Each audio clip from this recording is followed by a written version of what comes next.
আসসালামু আলাইকুম বন্ধুরা, এই হলো ডিএম এগ্রো অ্যান্ড মৎস্য খামার। আমার ডিএম এগ্রো অ্যান্ড মৎস্য খামার থেকে আপনাদের সবাইকে স্বাগত জানাচ্ছি। আপনারা একটা বিষয় দেখেন, আসলে বৈশাখ মাসের কালবৈশাখী ঝড়ে পুকুর এবং আপনার খামারের মাছ, মৎস্য খামারের মাছ কীভাবে উঠে যায়। আর বিশেষ করে শোল মাছ আর কই মাছ এই বৈশাখ মাসে আমাদের এই অঞ্চল থেকে একটাও আমার মনে হয় কোনো ঘেরে থাকে না, সব উঠে চলে আসে। এই যে তার প্রমাণ দেখেন, এই যে আমি এখান দিয়ে পুকুরে জান কাটছি বর্ষাকালে। আর জান কাটার পর আমি এখানে সন্ধ্যা হয়েছে, সন্ধ্যার পর এখানে একটা টিন দিছি। এই যে টিন দেওয়ার পর দেখেন কি অবস্থা সারা রাত্রে। এই যে দেখছেন শোল মাছগুলো সবগুলো সেখানে আটকা পড়ছে, এখান থেকে আর বাইরে যেতে পারে না। যদি টিন না থাকতো, এই টিন না থাকলে সবগুলো মাছ এদিকে চলে যেত, এই যে মাঠে চলে যেত সবগুলো মাছ। আমি আসলে আশ্চর্য হয়ে গেছি যে মাছের কি অবস্থা। এই যে সকালবেলা উঠে আসলাম, উঠে এসে মাছ দেখতেছি। এই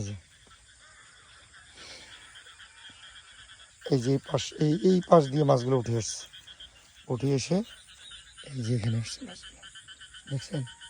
এই যে একটু আমার দিকে লাল ব্লক দিছি। হ্যাঁ, ঠিক আছে।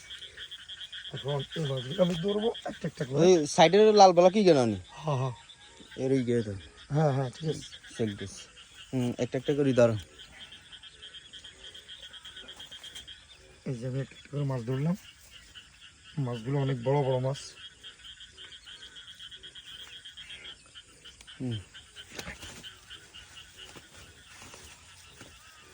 আমার সব ধরাইছে মাছ।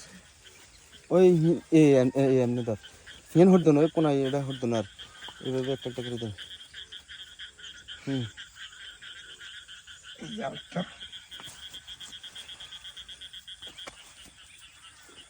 বড়টা লো, বড়টা লো, বড়টা উঠে ধরি। এই